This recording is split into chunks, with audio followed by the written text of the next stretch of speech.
معزز سامعین کرام، السلام علیکم ورحمۃ اللہ وبرکاتہ۔ آج کل مسلمانوں کی حالت یہ ہو گئی ہے کہ مسلمان جو ہیں کلمہ پڑھنے والے تو ہیں، اللہ کے رسول صلی اللہ علیہ وسلم سے محبت کا دعویٰ کرنے والے تو ہیں، مگر عمل کے میدان میں مسلمان بہت پیچھے ہو گیا ہے۔ میں اور آپ ہم سب جو ہیں یہ جانتے ہیں کہ ہمارے دلوں سے نماز کی محبت بہت کم ہوتی جا رہی ہے، نماز کی تڑپ، سجدوں کی تڑپ کم ہوتی جا رہی ہے۔ قرآن پاک پڑھنے کے لیے ہمارے پاس ٹائم نہیں ہے، اور خاص طور سے قرآن کی تلاوت کی جو لذت ہے، جو مٹھاس ہے، وہ ہمارے دلوں سے دور ہوتی جا رہی ہے۔ ہم اس مٹھاس سے محروم ہوتے جا رہے ہیں۔ یہاں تک کہ جو دینی کتابیں ہوتی ہیں علم حاصل کرنے والی، کہ ہمیں کس طریقے سے زندگی گزارنی ہے، کہ اسلام کیا کہتا ہے، کہ ہمیں کس طریقے سے اپنے آپ کو ڈھالنا ہے، ہمارا کردار کیسا ہو، حدیث کی کتابیں ہیں، اللہ کے رسول صلی اللہ علیہ وسلم کی زندگی کی کتابیں ہیں کہ اللہ کے رسول نے کس طرح اپنی زندگی گزاری ہے اور ہمیں کیا سیکھنے کے لیے بتایا ہے۔ یہ سب چیزیں سیکھنے کے لیے ہمارے پاس وقت نہیں ہے، اور ہندوستان میں مسلمانوں کے لیے کیا ماحول بن رہا ہے، کیا ماحول بن گیا ہے، اس کو کیسے دور کیا جائے۔ ایسی کنڈیشن میں مسلمانوں کو کیا کرنا چاہیے، کیا نہیں کرنا چاہیے، اس کا راستہ ہمیں معلوم نہیں ہو رہا ہے۔ مگر کیا آپ چاہتے ہیں کہ ہم اور آپ سب کے دلوں میں نماز کی محبت جاگ جائے، نماز کی فکر جاگ جائے، ہمارے اور آپ کے دل میں قرآن پڑھنے کی محبت جاگ جائے، قرآن پڑھنے کی چاشنی، اس کی حلاوت، اس کی مٹھاس ہمارے سینے میں اتر جائے؟ کیا آپ چاہتے ہیں کہ ہمارے اندر دینی کتابیں پڑھنے کا شوق، ذوق حاصل ہو جائے؟ تو اس کا ایک طریقہ ہے، بہت پیارا طریقہ ہے، اور وہ طریقہ ایک واقعے میں چھپا ہوا ہے۔ وہ واقعہ کیا ہے؟ وہ واقعہ یہ ہے کہ ایک مرتبہ محمد بن سلیمان شاذلی، یعنی کہ شیخ شاذلی رحمۃ اللہ تعالیٰ علیہ، ایک سفر پر روانہ ہوئے۔ آپ کے ساتھ آپ کے مریدین اور آپ کے شاگردوں کا ایک لمبا قافلہ تھا۔ آپ سفر پر نکلے تو راستے میں نماز کا وقت ہو گیا۔ نماز کا وقت ہوا تو نماز پڑھنے کے لیے آپ نے جب وضو کرنا چاہا تو دیکھا کہ آپ کے پاس سے پانی ختم ہو گیا ہے۔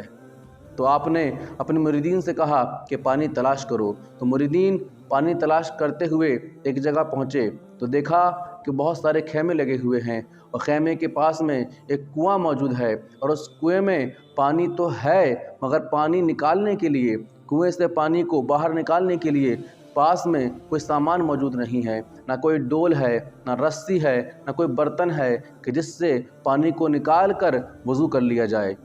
شیخ شاذلی رحمۃ اللہ تعالیٰ علیہ ان خیموں میں سے ایک خیمے کے پاس جاتے ہیں، اور اللہ کے رسول صلی اللہ تعالیٰ علیہ وآلہ وسلم کی سنت پر عمل کرتے ہوئے خیمے کے باہر سے ہی سلام کرتے ہیں، السلام علیکم ورحمۃ اللہ تعالیٰ وبرکاتہ۔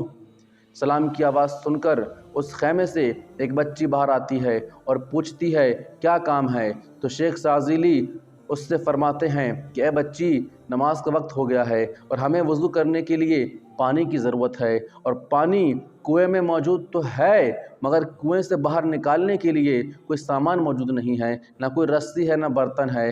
کیا تمہارے پاس کوئی سامان مل جائے گا کہ ہم پانی کو باہر نکال سکیں؟ تو اس بچی نے پوچھا کہ آپ کا نام کیا ہے؟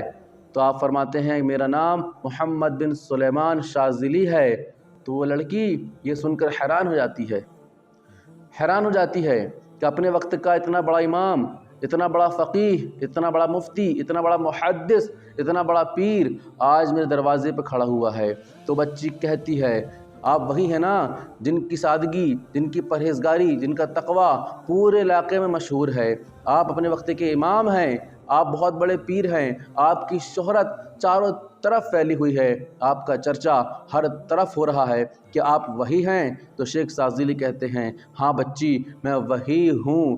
تو بچی کہتی ہے آپ اتنے بڑے امام ہو کر، اتنے پرہیزگار ہو کر، صرف اس بات سے پریشان ہیں، صرف اس بات کی فکر کر رہے ہیں کہ کنویں سے پانی کیسے نکالا جائے۔ یہ کہہ کر وہ بچی کنویں کے پاس جاتی ہے، اور کنویں کے پاس جا کر اس کنویں میں اپنا تھوک ڈال دیتی ہے۔ جیسے ہی اس بچی کے تھوک کنویں کے پانی میں ملتا ہے تو کنویں کا پانی جوش مارتے ہوئے باہر آ جاتا ہے، یہاں تک کہ کنویں کے باہر پانی بہنے لگ جاتا ہے۔ تو تمام حضرات جو ہے اس پانی سے فوراً وضو کرتے ہیں اور وضو کر کے نماز پڑھتے ہیں۔ نماز سے فارغ ہونے کے بعد شیخ سازیلی رحمۃ اللہ تعالی علیہ اس بچی کے پاس جاتے ہیں اور اس بچی سے کہتے ہیں، اے بچی، تجھے خدا کا واسطہ، تجھے اللہ کے رسول کا واسطہ، میں تجھے اللہ کی قسم دیتا ہوں، اللہ کے رسول کی قسم دیتا ہوں، مجھے بتا کہ اتنی ننھی سی عمر میں، چھوٹی سی عمر میں تو نے اتنی بڑی کرامت کیسے پائی، تو نے اتنی بڑی کرامت کیسے دکھلائی؟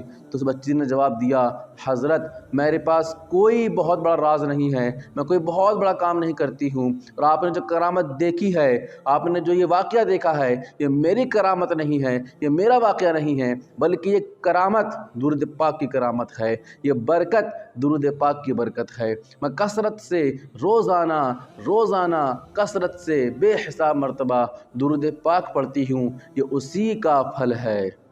حضرات محترم، جب درود پاک کا یہ پھل دیکھا، یہ برکتیں دیکھیں، تو شیخ سازیلی نے اسی وقت یہ اعلان کر دیا کہ میں درود پاک کی فضیلت کے اوپر ایک کتاب لکھوں گا۔ حضرات محترم، ہم اور آپ درود پاک پڑھتے ہیں، کتنے طریقے سے پڑھتے ہیں اور کتنے قسم کا پڑھتے ہیں؟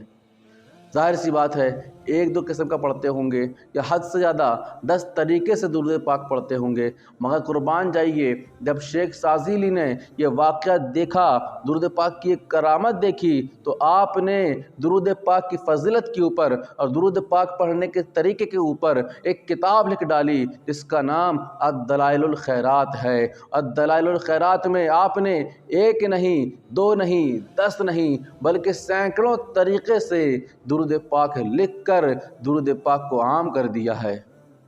حضرات محترم، اب ذرا سوچئے، ذرا فکر کیجئے کہ جو بچی، چھوٹی سی بچی درود پاک پڑھ کر کرامت والی بن سکتی ہے، کرامت دکھا سکتی ہے، تو کیا ہم اور آپ درود پاک پڑھنے کی وجہ سے نمازی نہیں بن سکتے؟ کیا ہم اور آپ درود پاک پڑھنے سے ہمارے دلوں میں قرآن پاک کی محبت نہیں آ سکتی ہے؟ کیا درود پاک پڑھنے کی برکت سے ہم اور آپ کے اندر قرآن پاک کی محبت، قرآن پاک کی تلاوت کی مٹھاس، اس کی چاشنی، اس کی حلاوت ہمارے اندر نہیں آ سکتی ہے؟ کیا ہمارے اندر درود پاک پڑھنے کی وجہ سے دین کا علم حاصل کرنے کی توفیق حاصل نہیں ہو سکتی ہے؟ کیا جب ہم درود پاک پڑھیں گے تو کیا ہمیں بھی اللہ کے رسول صلی اللہ علیہ وآلہ وسلم کی سنتوں پر عمل کرنے کا جذبہ، شوق ذوق نہیں آئے گا؟ بالکل آئے گا، بالکل آئے گا۔ بس شرط یہ ہے کہ ہم روزانہ پابندی کے ساتھ درود پاک پڑھیں، جتنا زیادہ ہو سکے اتنا پڑھیں، مگر کم سے کم یہ عہد کر لیں کہ کم سے کم روزانہ 200 مرتبہ درود پاک پڑھنا ہی پڑھنا ہے۔ اور کوئی بہت بڑا درود پاک پڑھنے کی ضرورت بھی نہیں ہے، صرف چھوٹا سا درود شریف جو میں بھی پڑھتا ہوں، صلی اللہ علیہ وآلہ وسلم، درود ہو اللہ کے رسول پر اور درود ہو اللہ کے رسول کی آل اولاد پر۔ یہ درود پاک آپ حضرات پڑھتے رہیے اور انشاءاللہ تعالی بے پناہ برکتیں ضرور ملیں گی، اور آپ دیکھیں گے کہ آپ کے دل میں، آپ کے ذہن و فکر میں ایک انقلاب آ گیا ہے۔